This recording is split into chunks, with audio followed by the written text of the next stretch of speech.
Hey everyone, James here from TDB, bringing you another Inbetweenisode. Today we are going to be comparing 3 different iron cakes, all from fairly popular sources in the niche tea community. From 2005, Xiaguan Iron Cakes 8653. They're not necessarily all the exact same batch. This is definitely kind of the benchmark, landmark recipe from Xiaguan Tea Factory, the Iron Cake 8653. So I think it's definitely a recipe that everyone that is interested in pu'er should check out at some point. And it's really important to get both a good batch as well as one that is well stored. And so that can make Xiaguan a little bit more of a challenge, even when it comes to compared to like other factories such as Munghai Tea Factory, where I think it's a little bit easier to have a hit. Of course, you can go wrong on those same sort of things, but I think they're tea in general, and the storage required to get a good tea is a little bit less specific than Xiaguan. So one of these teas is kind of my benchmark. I have 5 of these cakes. This is the Xiaguan Iron Cake 8653 January from MXT. This is a pandemic pickup. Picked this up 2020, 2021. I have 5 of them. Kind of wish I had 10. It's twice as much just because of the tea degenerate that I actually am. But as you can see, I've almost drank through a cake, and I don't think I'm going to have any problems finishing those 5 cakes over the course of a decade or two. And the other 2 are from Quiche / Taishan He. This one's not January. It's supposedly a February-March batch. Generally speaking, the thought is for these Iron Cake 8653 batches in 2005, quality gets worse as the year goes along. So I've only had it once. It seemed pretty good when I had it. The other Iron Cake 8653 is from Shenfeng, who, like MX, is another mainland Taobao vendor based in southern China, Guangdong. They have gotten a bit of buzz. The nice thing about them compared to MX is they have a little bit more selection, specifically of older Xiaguan teas. The problem with them is that their storage is often very hit or miss. Some teas are on the dry side, some teas are a little bit too wet. And so this tea has circulated and has probably got mixed reviews. That might be putting it a little bit more kindly. Anyways, we have blinded all 3 of these, so these are all in my tins here, and we are going to get into the tasting now. We're going to be exploring just how these are different, how to taste different, kind of based off of the benchmark tea, and then also just exploring which ones are good, which ones are worth, kind of picking up potentially. So let's get into the tea. All right, so let's do it. So we have 2 probably mainland stored ones, and one that has presumably been stored in Taiwan for a while. So going to be starting right to left here. So keeping this first steep short. Using about 4.5 grams for about 75 milliliters here. A little on the light side for me, but that's how it goes. Don't want to get super screwed up on tea today. These factory cakes can be quite strong, so this is a lot of iron cake to be consuming.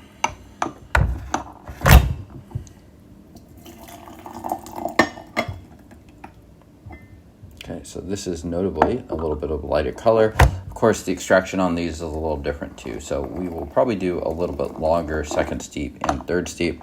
Just want to kind of get these teas at varying tests. Okay, so line it up here. Oops. So that is the middle one. I'm going to go grab that. Not looking.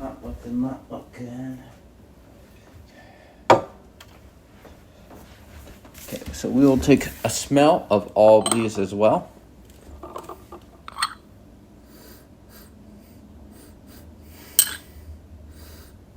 This one does not smell like the benchmark that I'm used to.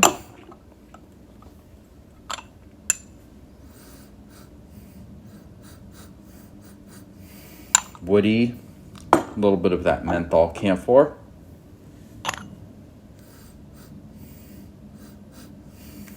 Similar, but a little bit more focused on, more on the woody side, maybe a little more pine in this one too. Interesting. Cheers.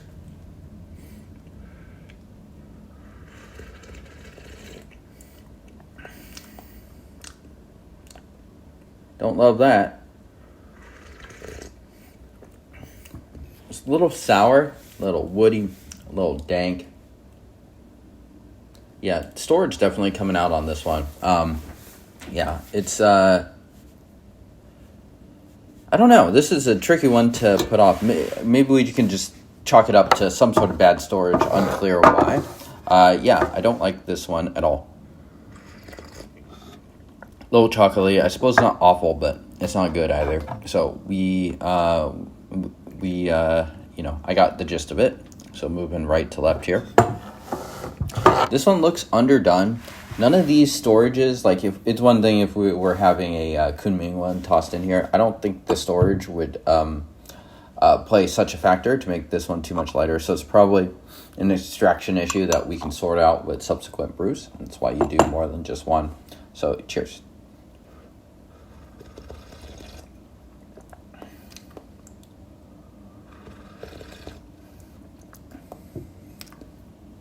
That's the stuff. Yeah, really sweet.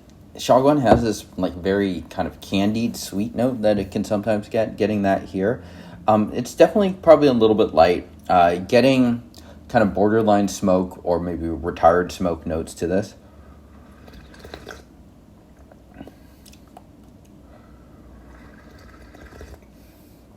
Yeah, pretty heavy in the pine resin genre of things.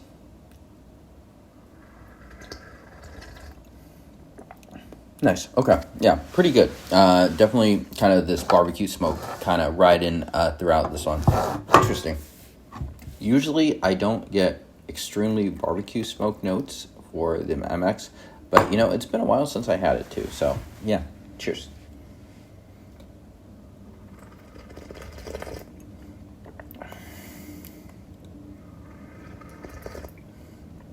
This one's deeper, a little stronger, a little oilier, a little smoother.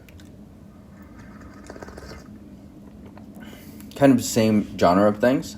This one just feels a little bit, either we're extracting more or it feels a little bit further along. I like both of these. I would say I like the middle one and the one on the left. Pretty sure that this one on the right is Dunfeng. We'll give it another shot. If it continues to be a bit of a dud, we will filter that one out.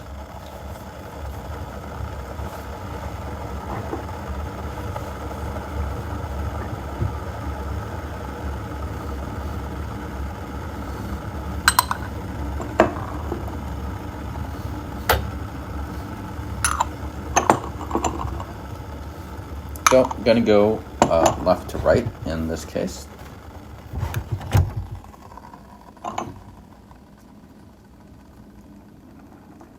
So far, my preference would be this tea on the left.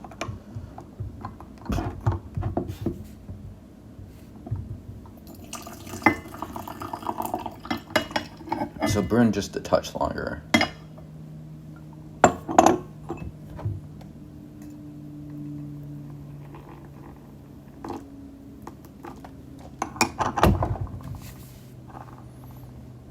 So going left to right. Just want to keep track of this properly.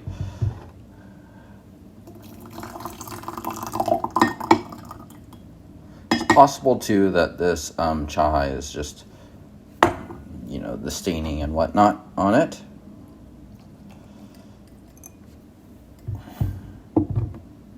This is here, and brew this one last time.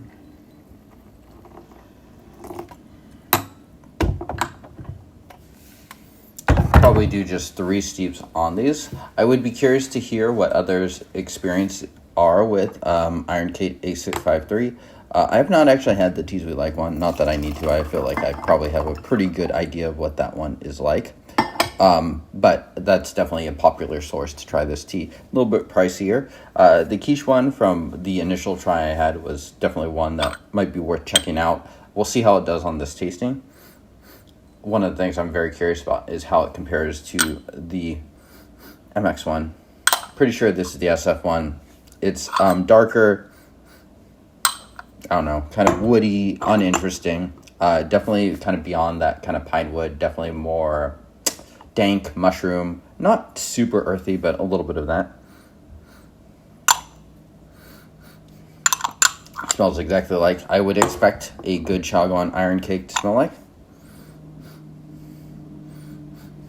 A little bit more muted on this one, but as a result, I think it's a little bit smoother. So I would say This one in the middle is a little bit drier stored compared to the one on the left. Both are definitely within the range of storage that I find to be perfectly acceptable, though. Cheers.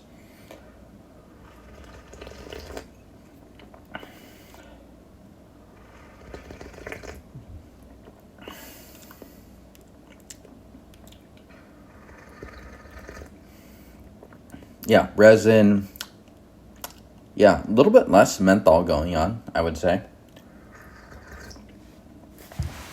So I might think that this is the Xiaguan is my guess from that.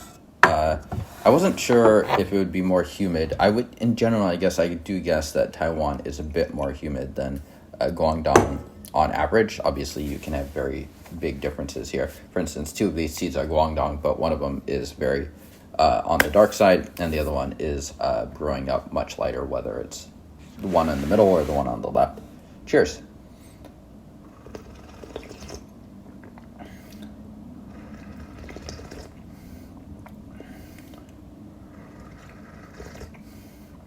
Yeah, this one's a fair bit brighter than the tea on the left. I'd say it maintains a good amount of activity. It's sweeter. It has a little bit more of that menthol taste coming into it too. I like it quite a bit. But I would say this one on the left resembles it enough. I do think this is probably the MX one. This steep, I think I might prefer it, even though this one on the left is a little thicker. They're both pretty good iron cakes, though. And now for the least favorite, and most likely going to continue to be. Cheers.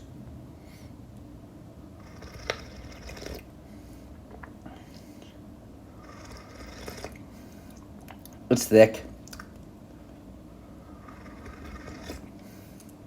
It's chocolatey. It's better than the first steep.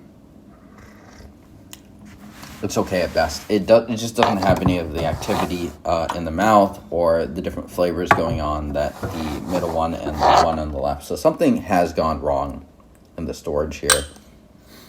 Whether it is too dank or too much airflow, I don't know. There's a bunch of different theories when it comes to Shenfeng, but almost certain that is the Shenfeng. It's quite obvious. I think you could tell from just the nose even. So going to do one last steep. I'm going to actually eliminate this guy. I just don't think there's any point at all in continuing. We will take a look at the wet leaf after we give these teas a bit of a soak at the end, just to see.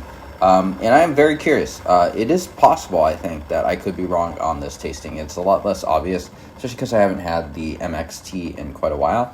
One reason why it's nice to come back to your benchmarks here and there. This tea in the middle just more closely resembles my memory of it, but the tea on the left could be that, and I could just be tasting it differently due to kind of the contrast of the different teas going on. Okay, so brew that for maybe 10 seconds or so.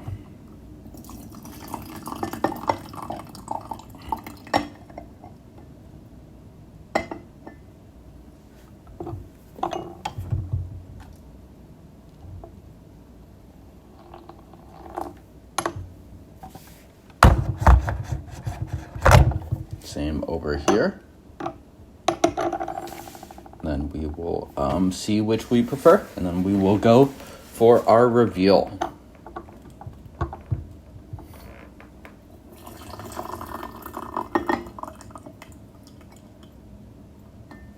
Yep, so it does appear that this one on the left is, and I don't see anything from the way that these leaves have been furled that would indicate otherwise. The one on the left does appear to be brewing just consistently darker than this one in the middle. So, here we go. Cheers. Yeah, and that menthol camphor note is just wafting up from the liqueur. I think this is a little overbrewed. It's a little sour. But then the flavor core of this is all intact. It's pretty tasty, I gotta say. And I think it's a tea that will continue to get better in age. What is emphasized to me in this tasting is that the other two are definitely further along. And so the green core of this, I think, is coming out a lot more than my memories of it.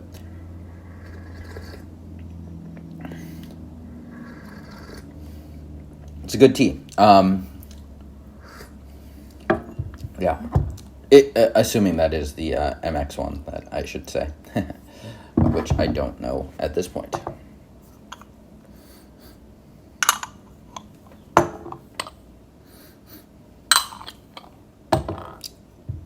Cheers.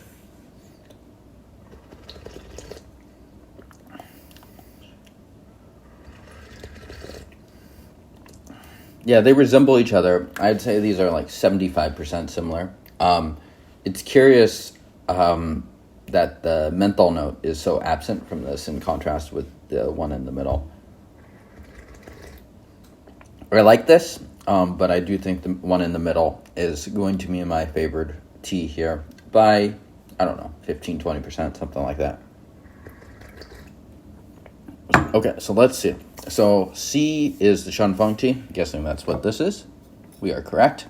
A is MX. Guessing that's what this is. And we are correct here as well. And so that means B is Qish Taishan He on the left. I think this is a solid tea. I think if you want to explore the Iron Cake 8653 for about $60-$70, I don't know where else I would recommend because MX is sold out of this one. If MX ever does restock this, though, you should get there before I get there because I'm picking up a few more. Their price was $60-$70, around that range too, I believe. Really solid tea. Okay, so we can see here that it's kind of a similar level of leaf coloration as we would expect. On my left here is the Taishan He, which is the middle color, and here we have the greenest looking leaves from MX, and over here on the right we have the darkest looking leaves from Shanfeng. So worth noting, the dark leaves are not extremely dark, but they are fairly dark. And these two are, on the surface from the same location. So it just goes to show you that you can only judge so much off of the storage of these teas based off of location. And so you can't shop solely off that. If you tried, for instance, the MXT one, you're like, well, all Guangdong storage tastes like this, and then you had this, you would clearly see that you're wrong. And the same would go for this. You can't just automatically dismiss a certain whole region storage based off of one example. There's a lot of different things that go into it, including methodology, airflow, whatnot. So thank you all for tuning in. I'll see y'all next time.